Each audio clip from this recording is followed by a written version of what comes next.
Alrighty, guys, look at that. So the Bulls ended up having a great power hour session. And what did I say in my last video? I said that typically on Friday, especially in the last hour, hour and a half of trading, markets go very heavily in either direction, right? And in this case today, markets ended up exploding in power hour, and it actually started right before power hour started. It was about 2:45 p.m. roughly on the East Coast when SPY went from 405. It started to go at least from 405 all the way up to 408. So it saw a run of about 0.7% in the span of about 45 minutes. And then in the middle of power hour, you guys can see we did get a bit of a sell-off. But overall, I would say, at least in the intraday action, Bulls won the day. Even though SPY went down on the day, 0.1%. We had, I think the NASDAQ went red too. Let me see here. Yeah, 0.4 red day for the NASDAQ, but the Russell and the Dow went green. Russell up 0.6, Dow up 0.1. I'd argue, even though SPY went down and it didn't recover fully from that gap down after the, the Fed, or not the Fed, the jobs data, I would say the Bulls won the day, right? Considering they pretty much dominated all day intraday. There's no denying that. On SPY and on, if I pull up Triple Q, you guys can see that as well here on Triple Q. We saw a big push at 245. It started roughly from 290 all the way to 293.50, which was a move of 1% on Triple Q. And then it ended up fizzling out a little bit, but still, Bulls intraday dominated the day on both of these. Again, Triple Q and on SPY. So what do you guys think about that? I mean, that's kind of what I'm noticing. And of course, it's going to be interesting moving forward. It's going to be an interesting next couple of weeks, wrapping up the year here, as obviously it is December, guys. It is the last month of the year, which this year kind of flew by. I hope you guys did have a great year and have a great December, right?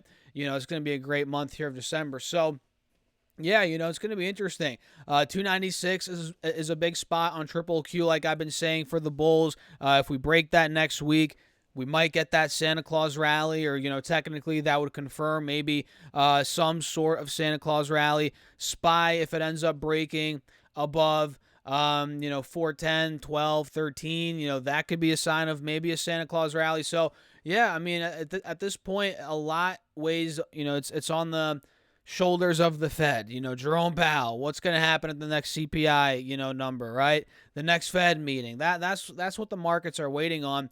And, in the meantime, they're trying to figure out direction for the next couple of days, right? Before, in the meantime, that's, what we're trying to do here.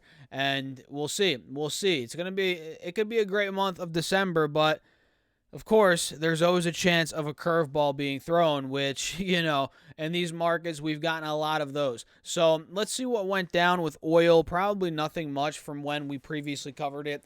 Actually, no, it went back over 80. Last time, I think it was at 79.90. Now it's at 80.20, so it did go up a little bit.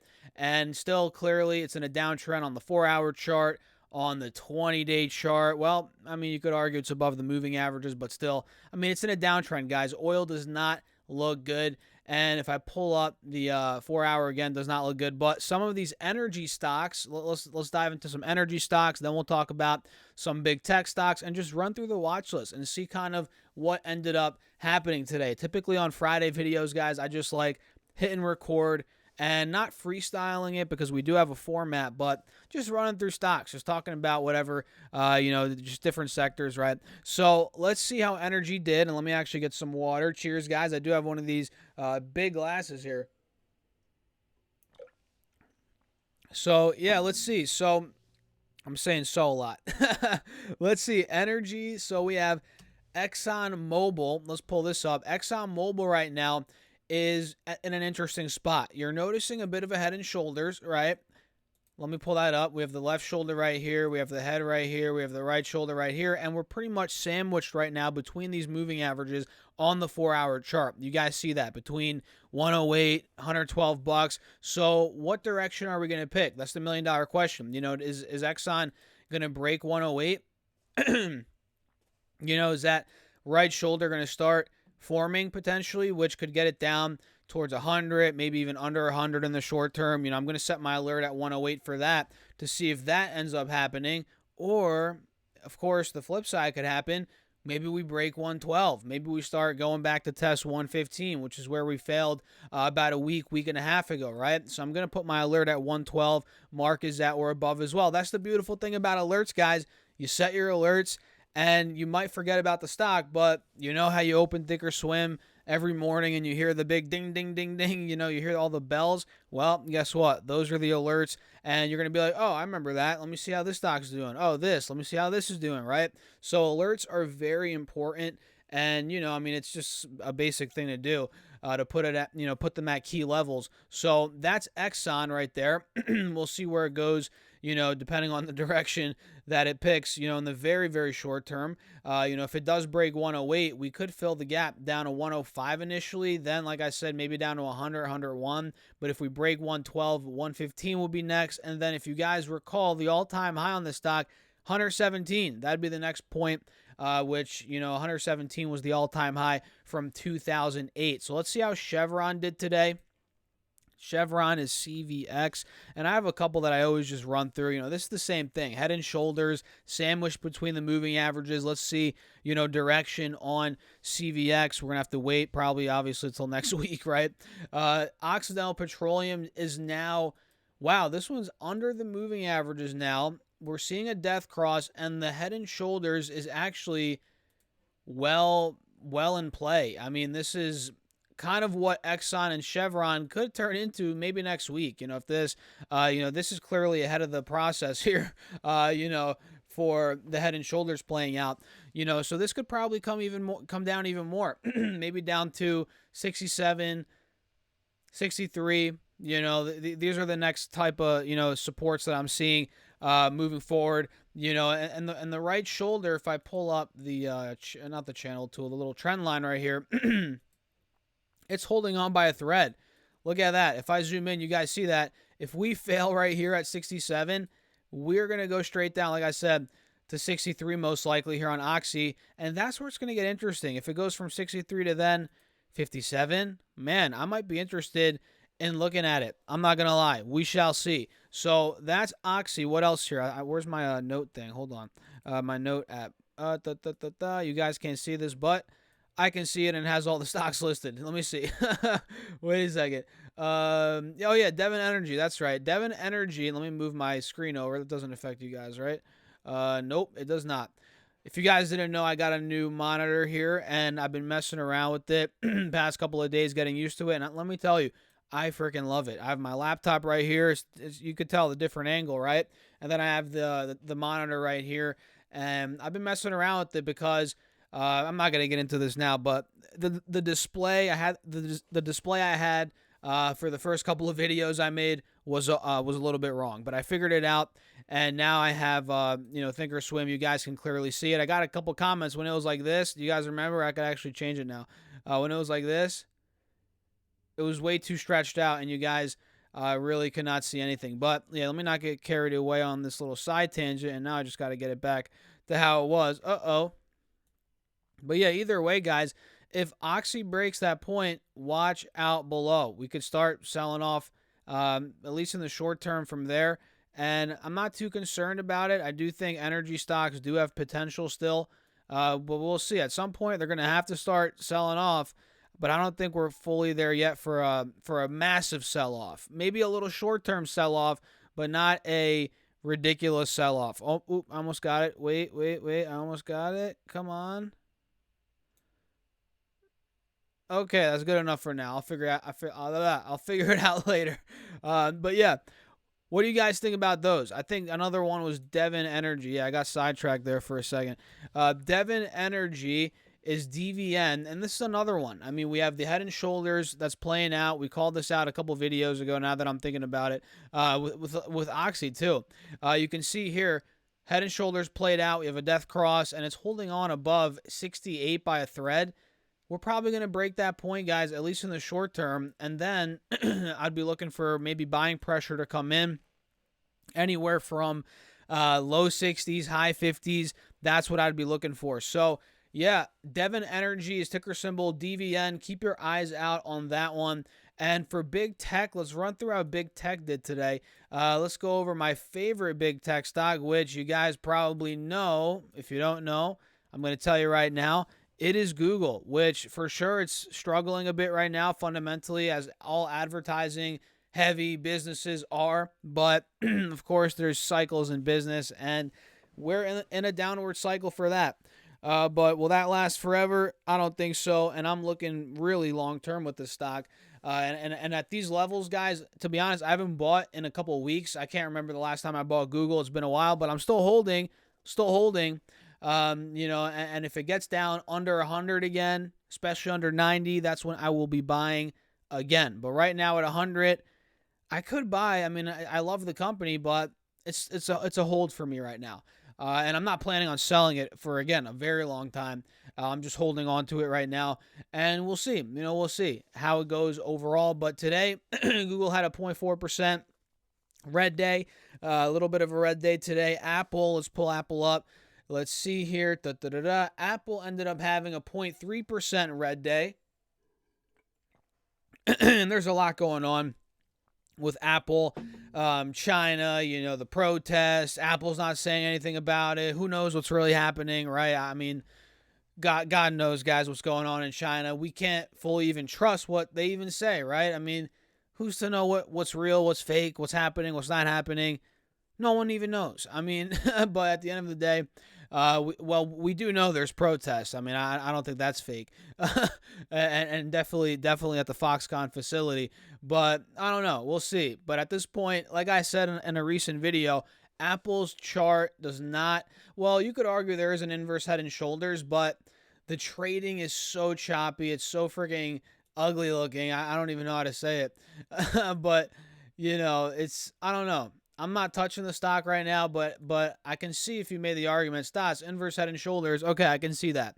But we'll see if it even plays out. We'll see. Will it break 150, 155? I don't know. I think it's being held down right now from this China situation, which, will that blow over? Probably. But in the very short term, I don't think it will, in the next couple days at least. So we'll see. I don't know. We'll see how next week plays out. That's Apple, red day overall today. Amazon, if I pull Amazon up, let's see how Amazon did. This ended up going down 1.4, still in a downtrend. Nothing much for Amazon, honestly. Meta, though, on the flip side, had a 2.5% green day. Meta did very well today, guys. Back over 125, well, not 125, back over 123 a share. And this marks a move of, guess how much, guys? I'm going to tell you right now, 38%. Almost 40% is how much Meta has moved from that $88 low. That is unreal. I mean, we're talking in just 25 days, guys. That's exactly 25 days. Very big move for Meta, and now it's officially above, as of this week, the moving averages on the 4-hour chart. And it's still obviously, it's obviously still in a downtrend, guys. There's no denying it. But if this starts cracking above 140, and then we start moving 160, 65, which I honestly doubt will happen in this bear market we're still in. Mind you, we're still in it. But if it does do that, that would be a legitimate reversal. But I have a feeling this rally, again, we could get a Santa Claus rally.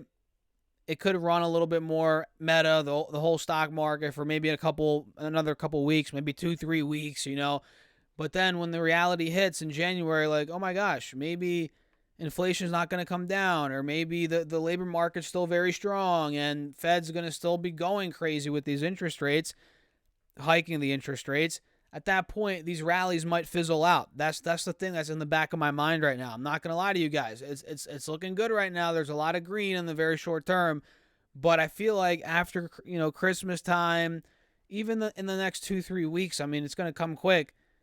Things might fizzle out. Who knows? I could be wrong, but we shall see. I think in the short term there could be more green in the very short term. But looking a month and a half out, 2 months into January, I'm thinking, okay, maybe we do start to, dump back down a bit. We shall see. Technicals are not showing that yet, but I have my doubts, or my thoughts, right? And I'm telling you guys right now in this video. So that's Meta. Did I miss Microsoft? I always miss Microsoft, guys. My bad to all you Microsoft shareholders out there. I always forget about Microsoft because I don't personally own the stock right now anymore. I used to, but I sold out of it a while ago. Not because it's a bad company. It's a great company, but it's a whole different story. I mean, I had way too many big tech stocks back then, and I had to get rid of some. And unfortunately, Microsoft was on the chopping block for me. Will I ever own the stock again? Yeah, probably one day, but not now, personally, because again, I don't want too much big tech exposure. I want to have maybe 2, 3 individual names, and that's it. I don't want to have too much exposure because I might as well at that point just buy the S&P 500, right? And I already have exposure to to Microsoft in the S&P 500 ETF that I own, which is VOO, and you guys probably know about that one, right? So Microsoft right now, we have an inverse head and shoulders. Look at that. We have the left shoulder, the head, and the right shoulder right here. We're above the moving averages. And actually, now that I'm looking at this is probably the best looking big tech chart right now out of all the big tech names. I mean, at least the ones that we've covered so far in this video, it looks pretty good to me. It looks like in the short term, we could be playing in this window right here. Let me show you guys this between where we are now, 255-ish, to about 270, which is where we were back in the middle of September, right before we got the August CPI data, which you guys remember, that was a disaster. The markets got destroyed right after that. So I think Microsoft could be playing in there. That could be a spot worth watching heading into next week, no doubt about it. And what else? Did we have any earnings today? Not really. I think we had Cracker Barrel, which I don't know if you guys saw. I think I saw it earlier. It was down. Let's see where it ended up closing. Oh, wow. Look at that. Cracker Barrel went down 12, almost 13%. So it just got hit hour after hour after hour pretty much all day. Yeah, a lot of the sell-off did come after the bell. Did they report yesterday? No, they were today. They were before the bell, right. A lot of that sell-off came before the bell, and then it hit 98 at about 10 a.m. on the East Coast, and then it just pretty much it saw a bit of a relief rally to 102, then it's just stumbled down for the rest of the day from that point. But overall, guys, look, Cracker Barrel, is it a company I'm going to buy? I don't think so. I'm not saying it's a bad company. I honestly, I haven't done any research into it.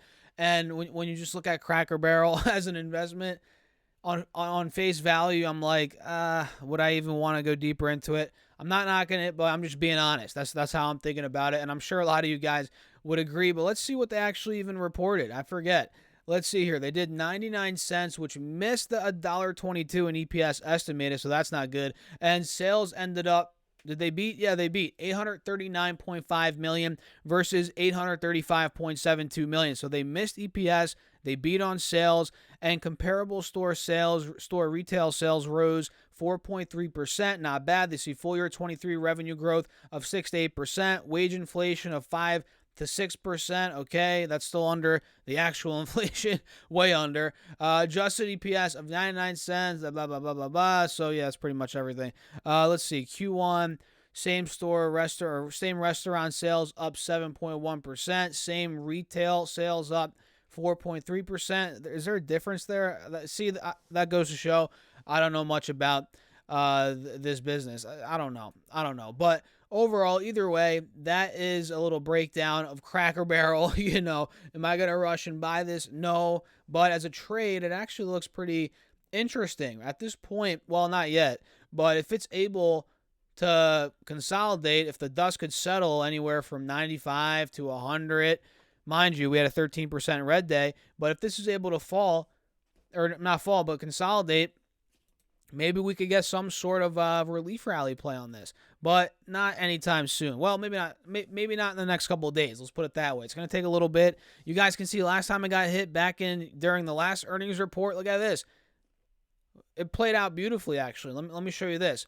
In the middle of September, Cracker Barrel went from 109 to about 90, right? After earnings. And then it had a ridiculous rally of 35% from the middle of October up until about a couple weeks ago. Yeah, a couple weeks ago. So, yeah, I'm not saying it's going to happen again for sure, but it could. It could. And I'm going to be watching to see if bulls come in mid-90s. Now, if we fall under $90, 85, that's a break of trend. At that point, bulls are going to be nowhere to be found. But if we hold 90, 95, or really 95 to 100, we could get that pop. So, yeah, Cracker Barrel, the food. I don't know about the food. I haven't been there probably ever. I can't even remember if I've ever been there. But, it might not be the most appealing investment to look deeper into. But as a trade, the chart does not look that bad. If we can get some buying pressure here, which who knows? Are we going to see that? Who knows? Maybe not. So what do you guys think? I'm going to wrap the video up right there. If you enjoyed it, hit that like button, subscribe, check out my Patreon if you guys want to join it. And by the way, Patreon has changed finally their payment process. Before it was, you have to, let's say you sign up on the 30th of the month, you're going to get charged on that day and the 1st of the month. You're going to get double charged. But now on Patreon, well, you sign up on the 30th of the month, you're not going to get charged on the 1st. You're going to get charged on whatever day you signed up, which is a beautiful thing. I got a lot of complaints about that. Had to send a lot of refunds over that. So if you guys want to check it out, new payment plan or process, whatever the heck you want to call it, is now available on Patreon. Check out mine. It's linked down below. And you guys could also get some free stocks from Moomoo, from Weeble. I'll see you in the next video. Peace out.